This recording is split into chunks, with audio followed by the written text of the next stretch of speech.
Tudo bem, pessoal? Bem-vindos de volta à nossa aula de elementos de álgebra e análise tensorial para mecânica do contínuo. Então, nessa nossa aula, a gente vai ver alguns exemplos, dando continuidade aos exemplos que a gente já vinha vendo a respeito de contração dupla. Tudo certo?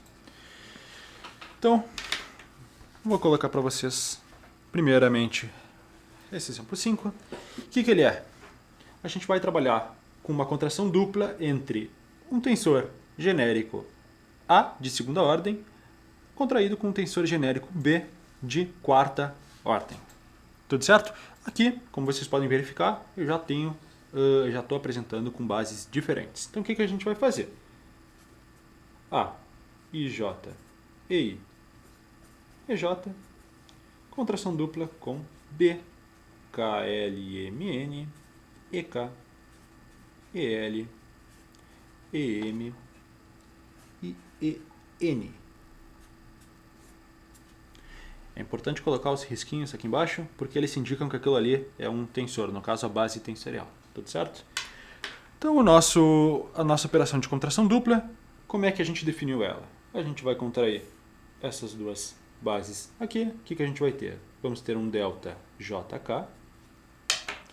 E contraindo essas outras bases aqui, a gente vai ter um delta IL.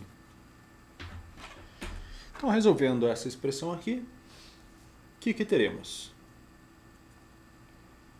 A, IJ, B, KLMN, delta JK, delta IL. E agora a base restante que a gente sobrou é EM e N. Então, fazendo a operação de troca de índices provenientes do nosso delta, o que a gente vai ter? A e J, B, eu vou trocar o K por J, então BJ, vou trocar o L por I, BJI, os demais continuam igual, MN, EM e EN. Então, caso algum de vocês se sinta meio desconfortável em apresentar em índices não corridos, isso é, não vou representar como sendo I, J, K, L, vocês podem fazer a operação de troca de M's por K, por exemplo, e o N por L, ou se vocês preferem deixar todas as nossas bases como sendo I e J, então aqui e aqui J, eu tenho que fazer a operação de troca das bases de todas as nossas dos nossos índices. Então o N é J e esse daqui vai ser I. Eu troco o I por K, por exemplo, e o J por L. Então, se eu fosse fazer uma dessas duas trocas, de preferência mantendo o índice J aqui, o que a gente teria? O A, KL, B, LK, I, J, EI e EJ. Ah, mas você é obrigado a realizar essa troca de bases? Não. É só para ficar um pouco mais visual o resultado que a gente está esperando da nossa contração dupla, no caso. Pois bem, esse exemplo que eu mostrei para vocês, ele utiliza um tensor de ordem 2 e um tensor de ordem 4. Então, o próximo exemplo que eu vou realizar com vocês vai ser o produto de contração dupla entre dois tensores de ordem 4. Então, como vocês estão percebendo, aqui eu estou escrevendo eles com as mesmas bases. Então, a gente vai reescrever isso daqui como sendo um D, MNOP, EM, EN, EO e EP. De novo, representando eles como sendo um tensor. Então, o que é esse nosso produto de contração dupla? Então, a gente vai escrever CIJKL, EI, EJ, EK e EL, contração dupla com D, MNOP, EM, EN, EO e P. O que é a nossa contração dupla? Esses dois índices aqui vão ser contraídos num delta LM e esses outros dois índices aqui vão ser contraídos num delta KN. Então, reescrevendo isso daqui, o que a gente vai ter? CIJKL KL, DMNOP, delta LM, delta KN, EI, EJ, EO e EP. Não sei se tinha aparecido antes em algum exercício que vocês já tinham feito, mas quando eu faço essa contração e um dos dois e as bases dos dois tensores, uma parte delas continua aparecendo em cada um, a gente utiliza o produto tensorial, tá bom? Então, resolvendo aqui a troca de índices dos nossos deltas, o que a gente vai ter? CIJKL, D, vamos trocar o M por L, vamos trocar o N por K, O, P. Agora o restante da nossa base. EI, EJ, EO e EP. De novo, mas se é ruim a gente representar isso daqui como sendo uma base não corrida. Por exemplo, eu quero fazer essa substituição desse O por um K e desse P por um L. Tá, tudo bem, eu posso fazer, só que daí aqui já aparece o K e o L, então eu tenho que substituir, mudar os índices desses K e Ls por valores que não aparecem na nossa base. Primeiro eu vou trocar esse O pelo mesmo valor, por um K. Esse P eu vou trocar por um L. O K, por exemplo, eu posso trocar por um M. E o L, os dois Ks, tá bom? E o L eu vou trocar por um N. Como é que ficaria o nosso resultado depois da troca de índices? CIJ MN, D NMKL, EI, EJ, EK e L. Tá bom? Então esse daqui é o nosso resultado do produto de contração dupla entre dois tensores genéricos C e D de quarta ordem. Então, continuando, vou passar para vocês mais dois exemplos. Esse próximo exemplo aqui é parecido com o nosso exemplo 5. A única diferença é que agora eu estou especificando qual vai ser a forma do nosso tensor A. Então, como é que a gente vai proceder agora? Bem, o raciocínio vai ser exatamente o mesmo. Aqui as bases já são diferentes, aqui eu estou representando elas como sendo um valor específico. Então aqui eu estou representando como o vetor unitário E1 e E2, E3 e C3, e aqui ainda está em termos das nossas bases genéricas IJ, K e L. Tá? Isso daqui eu fiz um risquinho, mas não estou fazendo um traço para indicar que é segunda ordem. Tá? Eu vou até riscar aqui para não confundir vocês. Então, como é que eu vou operar o produto de contração dupla entre A e B? Vamos colocar da mesma forma que a gente fez antes. A1, 2, E1, E2, mais A3, 3, E3, E3. Contração dupla, vou escrever aqui embaixo. Depois eu vou separar os produtos. Tá? BIJKL, EI, EJ, EK e L. Então, como aqui eu tenho uma soma e o produto de contração, tanto simples quanto dupla, quanto de ordem genérica, me permite com que eu abra esses termos, eu vou acabar escrevendo assim, ó, A1, 2, E1, E2, contraído com B, IJ, KL, EI, EJ, EK e EL, mais o A33, E3, E3, contraído de novo com B, IJ, KL, EI, EJ, EK e L. Tudo certo? Então, basicamente, a gente vai resolver dois produtos de contração dupla de uma vez só. Tá? Então, como é que fica esse nosso resultado? Primeiro, A1, 2, B, IJ, KL. A gente vai ter o nosso delta aqui. Nosso delta aqui vai ser um delta I2. E aqui um delta J1. Então, o que a gente vai ter aqui? Delta I2, delta J1 e KL. Opa! Mais a segunda parte. Então, o que a gente vai ter aqui? Um delta delta J3. Tudo certo?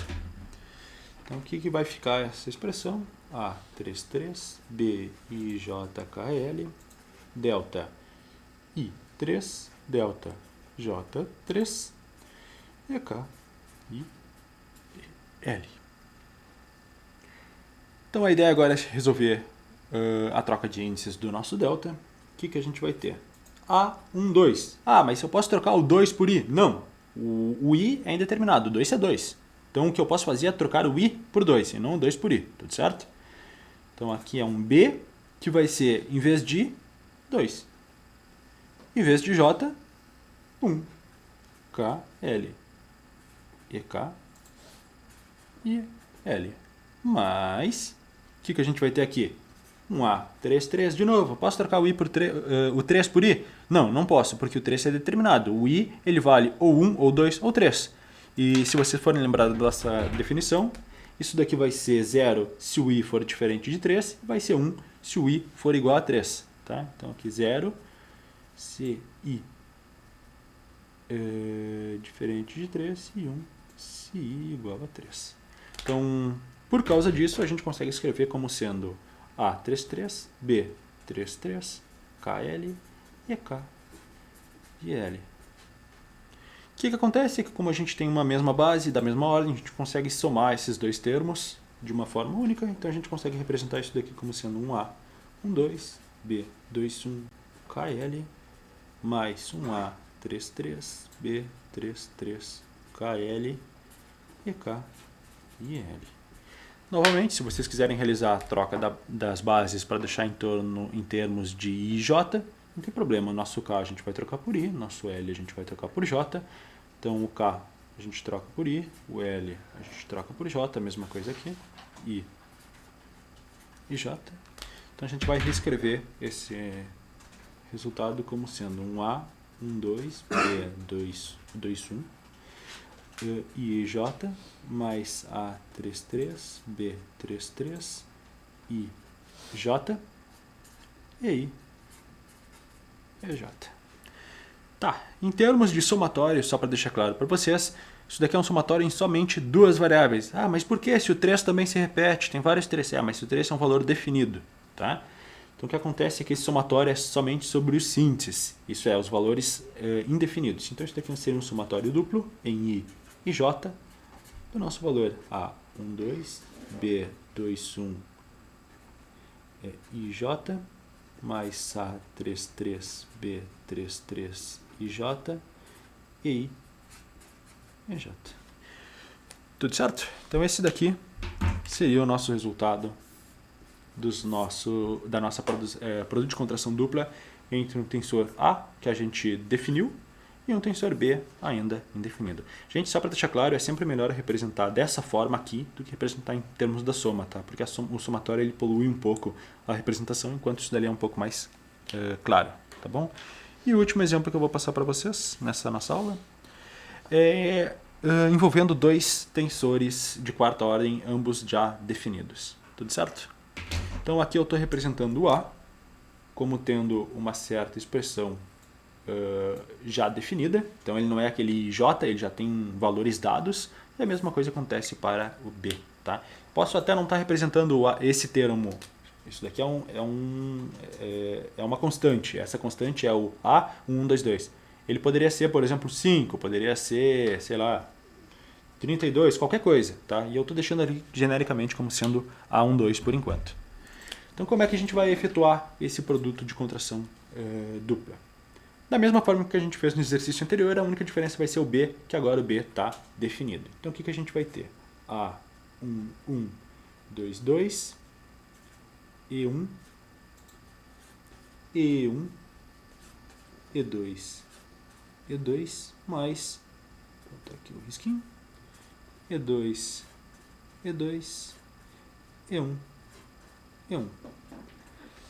Tá, mas espera aí, o índice que tu colocou aqui, ele não é exatamente igual a esse daqui. Tem algum problema? Não. Se eu tivesse dito, por exemplo, que o A2211 é igual ao A1122, eu posso intercalar qualquer um deles então não faz muita diferença o valor absoluto do índice que eu estou colocando, tudo certo? Então eu estava representando aqui o A, eu vou fazer uma contração dupla com o nosso B, e o B é um B, 1, 2, 3, E1, E1, E2, E3. Novamente eu vou separar isso daqui, vou entrar na nossa, eu vou juntar, fazer a soma entrar em cada um dos nossos, da soma do nosso A, então eu vou juntar isso daqui, vou separar isso daqui em duas expressões, tá? Isso daqui eu vou escrever como sendo o A, 1, 1, 2, 2,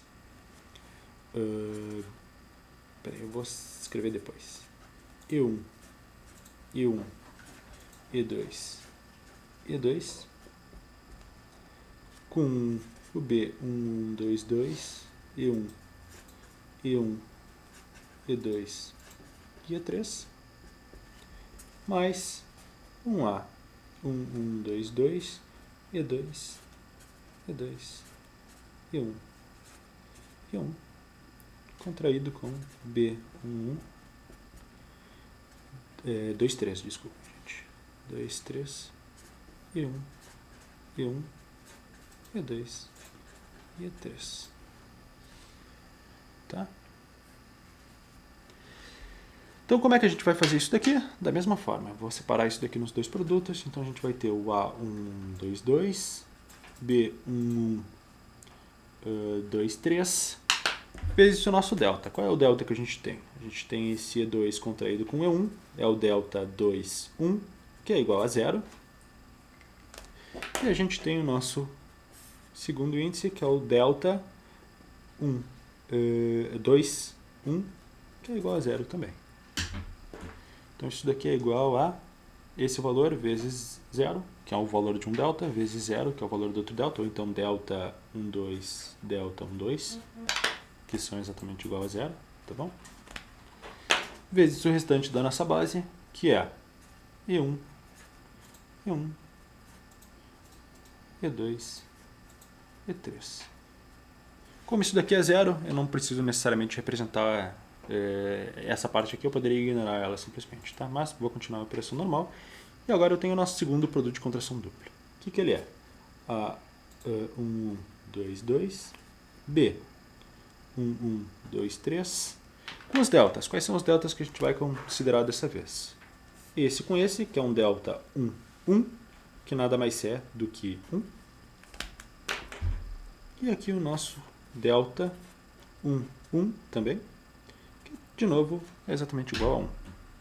Então, o que a gente tem nessa operação? Vezes delta 1, vezes delta 1, aqui em cima é 0, tá? E aqui, isso daqui vale 1. Vezes o restante da nossa base, E2, E2, E2, E3. Então, toda a nossa expressão de A com B, contraído duplamente com B, ele pode ser escrito como sendo um A, 1, 1, 2, 2, B, 1, 1, 2, 3, E2, E2, E2 e E3. Tudo certo? Então, a priori aqui eu já não posso fazer aquela troca de bases, que nem eu estava falando nos exemplos anteriores. Por quê? Porque um vetor E2 ele indica uma certa direção, E2. Então eu não posso fazer a troca dessa direção por uma direção 3, por exemplo, porque não estaria correto. Então eu tenho que representar esse tensor aqui dessa forma com que eu cheguei no resultado. Esse primeiro aqui deu 0, porque os deltas deram 0, e esse segundo aqui foi a única parte que resultou do nosso produto de contração dupla. Tudo certo? Muito obrigado pela atenção de vocês e até a próxima. Tchau, tchau.